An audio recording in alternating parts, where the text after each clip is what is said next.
ও বন্ধু, যখন মৃত্যু মানুষটারে কবরের মধ্যে নামায়া দেয়, ওয়া তাওয়াল্লা আনহু আসহাবুহু, তখন তার আপনজনরা কবরে নামায়া চলে আসে। ও বন্ধু, শুধু তাই নয়, ইন্নাহু লা ইয়াসমাউ কারআনি আলিহিম, আপনজনরা যে কবর দিয়া চলে আসে, কবরের নিচ থেকে আপনজনের পায়ের আওয়াজ শুনতে পায়। ডাক দিয়া কয়, বাইরে একসঙ্গে তাকলাম, আমারে কোন জায়গায় তোরা রাইখা যাইতাছস? কোন জায়গায় আমারে ফালাইয়া যাইতাছস? ওয়া তাওয়াল্লা আনহু আসহাবুহু, ইন্নাল আবদা ইযা ফুদিয়া ফি কবরিহি, কবরের মধ্যে মাইয়িতদের নামাইয়া আপনজনরা যখন চলে আসে, এরপরে কি বলে একটু তাকায়া দেখেন না। কয় ইন্নাহু লা ইয়াসমাউ কারআনি আলিহিম, তার পায়ের আওয়াজটা শুনতে পারে। এরপরে কি কয়?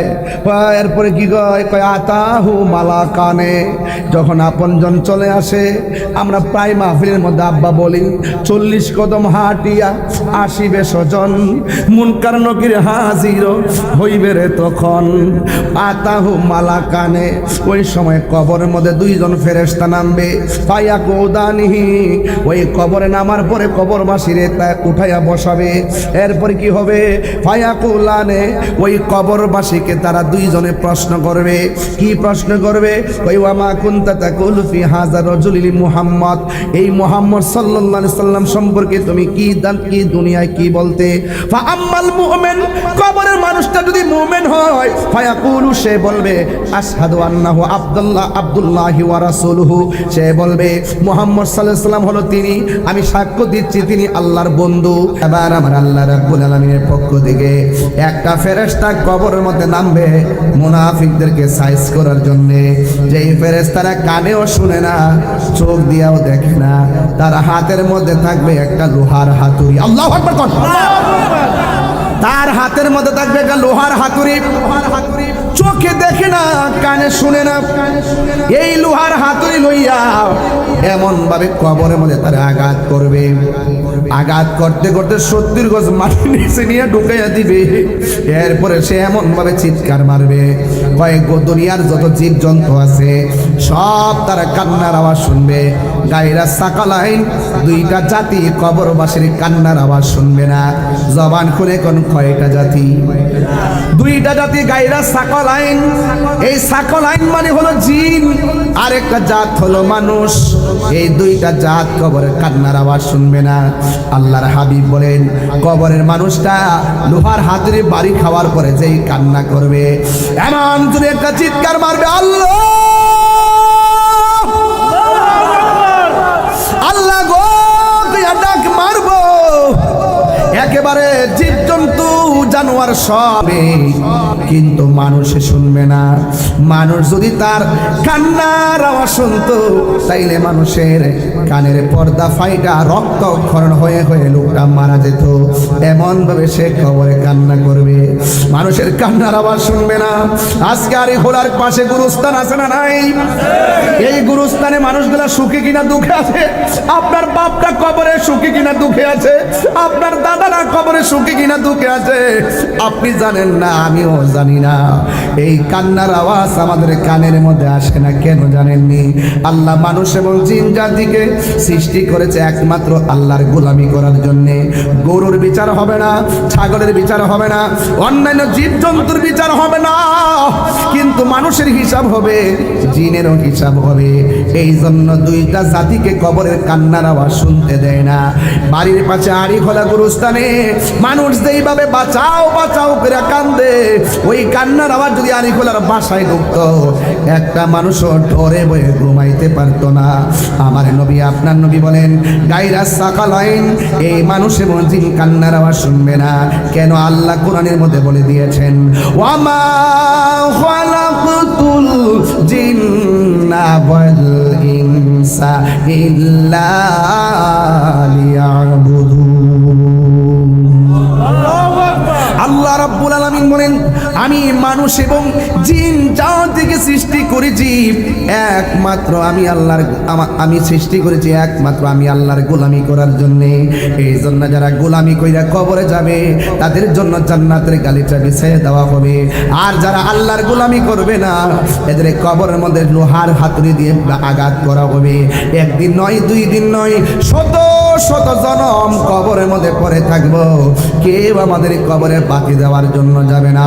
এই জন্য আমার নবী আপনার নবী বলেন, ইউহশারুন নাস ইয়াউমাল কিয়ামতি, ও পুত্র যুবক, হাসরের ময়দানে কবর থেকে উঠানো হবে ল্যাংটা ওইয়া, জুতা পাওয়া করো জুতা ছাড়া, কয় হুফাতান উরাতান, হুফাতান উরাতান, তাদের পায়ের মধ্যে কোনো জুতা থাকবে না, তাদের গায়ের মধ্যে কোনো কাপড় থাকবে না।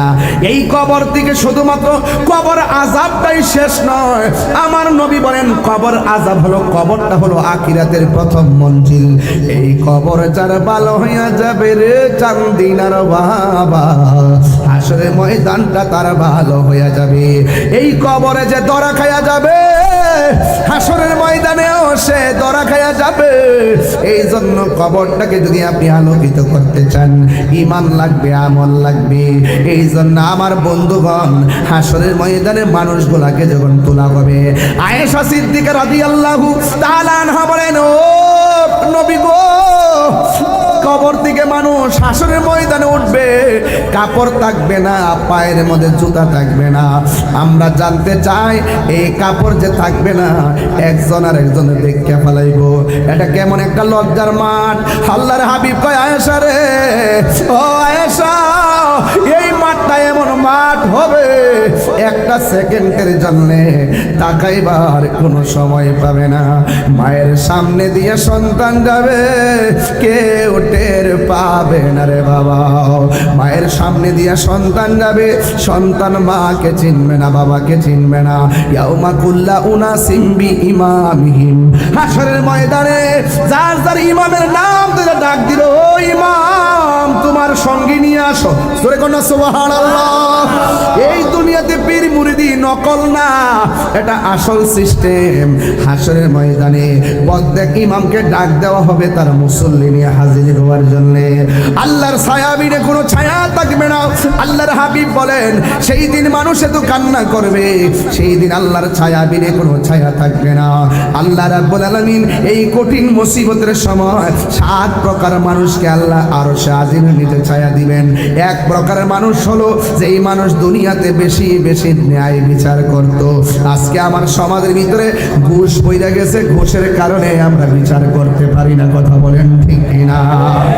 ঘুষের কারণে গরিব বিচার থেকে বঞ্চিত হচ্ছে, কথা বলেন ঠিক কিনা? আজকে ন্যায় বিচার টাকার কাছে চলে গেছে। ও যুবকের দল, এই জন্য ন্যায় বিচার আমাদের দরকার আছে না নাই? যারা ন্যায় বিচার করবে আমার আল্লাহ আরশের নিচে তাকে ছায়া দিয়ে দিবে। 2 নম্বর হলো যারা দানশীল ব্যক্তি, আমার আল্লাহ রাব্বুল আলামিন তাকে আরশে আজিমের নিচে ছায়া দিয়ে দিবে। 3 নম্বর হলো যারা কারা জানেননি, 3 নম্বর হলো যারা দুনিয়ার জমিনে আমার আল্লাহকে ভয় করে গুনার কাজ ছেড়ে দেয়, এদেরকে আমার আল্লাহ আরশে আজিমের নিচে ছায়া দিয়ে দিবেন। 4 নম্বর হলো যৌবনকালে যার ইবাদত বেশি। হ্যাঁ যুবক, যেইভাবে মোবাইলের মধ্যে মনোযোগ থাকো, এইভাবে অর্ধেক সময় যদি নামাজের দিকে মনোযোগ থাকতা, তাইলে বান্দা আর বান্দা থাকতো না, বান্দা আমার আল্লাহর বন্ধু হয়ে যেত, ঠিক না? এই জন্য আমার যুবক ভাইরা, যৌবনকালে যার ইবাদত বেশি, আল্লাহ রাব্বুল আলামিন তাকে জান্নাতের আরশে আজিমে নিজে ছায়া দিয়ে দিবেন। বন্ধুরা রে আমার, ও হানি বলার বাবা, এবার আমার নবী আপনার নবী বলেন, যে এই দুনিয়াতে যারা আল্লাহর জন্য কাউকে ভালোবাসবে, এই দুনিয়াতে যারা নবীর জন্য কাউকে ভালোবাসবে, এই ভালোবাসার পাশাপাশির মানুষগুলো আমার নবীর সঙ্গে জান্নাতে পাশাপাশি থাকবে। উম্মতের দরদি তুমি, তোমার প্রেমের পাগল আমি। সবাই বলতে হবে, 2 হাত তুলে বলতে হবে, আওয়াজ করে বলেন, উম্মতের দরদি তুমি, তোমার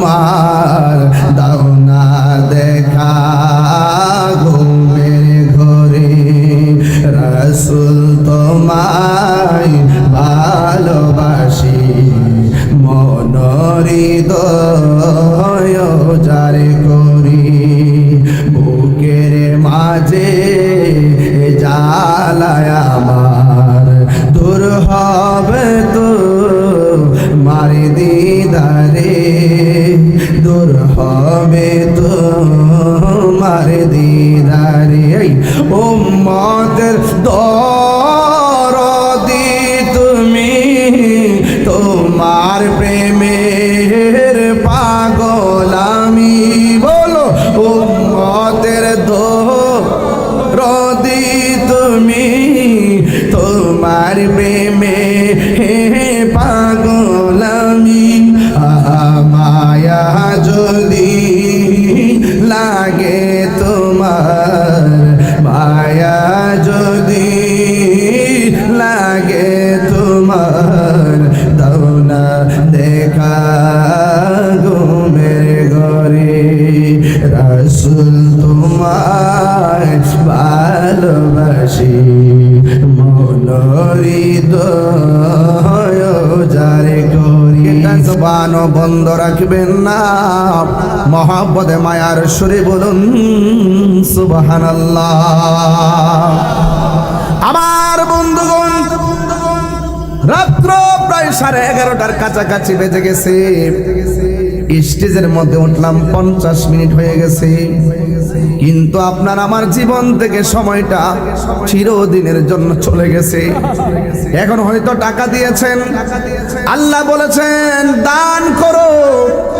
আল্লাযীনা ইউমিনুনা বিল গায়বি ওয়া ইউকিমুনাস সালাতা ওয়া মিম্মা রাযাকনাহুম ইউনফিকুন। আল্লাহ রাব্বুল আলামিন বলেন, ঈমানদার হলো তারা যারা গায়েবের উপরে বিশ্বাস করে, ওয়া মিম্মা রাযাকনাহুম ইউনফিকুন। আমি আল্লাহ তাদেরকে যে রিজিক দিয়েছি এই রিজিক থেকে আল্লাহর পথে তারা ব্যয় করে। এখন যারা আল্লাহর পথে আপনারা আজকে দান করেছেন, দানশীল ব্যক্তির জন্য একটা সুখবর দিয়ে যায়। বলা হয়েছে আস-সাখিয়ু হাবিবুল্লাহ, দানশীল ব্যক্তি হলো আমার আল্লাহর বন্ধু। হাসরের ময়দান যেদিন কায়েম হবে, 7 প্রকারের মানুষকে আমার আল্লাহ, জবান খুইলা কোন কয় প্রকার? 7 প্রকার মানুষকে আমার আল্লাহ আরশের নিচে ছায়া দিবেন। এর মধ্যে এক শ্রেণী হলো যারা আল্লাহর রাস্তায় দান করে। এর দ্বারা প্রমাণ হয়ে গেল দানের ভিতরে কোনো লস নাই। দান করলে সম্পদ কি পারে না কমে? হ্যাঁ বন্ধুগণ, দান করলে সম্পদ বাড়ে। এই জন্য যারা দান করবেন, কেন দান করবেন? এই দুনিয়া টাকা পয়সা সম্পদ যা আছে সব একদিন লয় হয়ে যাবে, শেষ হয়ে যাবে। ও বন্ধুরে, কারণ হলো একটাই, আপনার ব্যাংকের টাকা চান্দিনা ব্যাংকে থাকবে, আপনার বাড়ির জায়গায় বাড়ি থাকবে, আপনার দোকানের জায়গায় দোকান থাকবে। আপনি মনে করতেছেন কোটি কোটি টাকা জমাইতেছেন, কিন্তু একটা কথা মনে রাখবেন, আমার করবেন না। কারণ আপনি আজকে মারা গেলে ব্যাংকের টাকা আপনার থেকে যাবে। এই টাকা নিয়ে আপনার সন্তান খরচ করবে, ব্যাংকের টাকা কবরে যাবে না। অন্তত আজকে যারা 10 টাকা দিয়ে হলেও দান করেছেন, একদিন আপনি দানের কথা ভুলে যাবেন। হাসরের ময়দানে পাহাড় পরিমাণ নেকি হয়ে দাঁড়িয়ে যাবে। সেই দিন আল্লাহকে বলবো, আল্লাহ আমি তো এমন আমল করি নাই, এত বড় উঁচু একটা নেকি কিভাবে হলো? আল্লাহ বলে, তুমি ভুলে গেছো, আমি আল্লাহ রাব্বুল আলামিন তোমার সেই দানটাকে আজকে হাসরের ময়দানে নেকিতে পরিণত করেছি। এই জন্য দান করবেন। দানের ভিতরে অনেক লাভ আছে। আল্লাহর দেওয়া সম্পদ আল্লাহর রাস্তায় আজকে দিয়েছেন। হয়তো আমি 10 মিনিট সময় ব্যয় করেছি, কিন্তু আপনারা বড় লাভবান হয়ে গেছেন। এই আমার যুবক ভাইয়েরা, কারণ মানুষ যখন কবরে যাবে, কবরে যাওয়ার পরে দেখবা ব্যাংকের টাকার সিগনেচারের মূল্য নাই। তুমি মারা যাওয়ার পরে তোমার সিগনেচার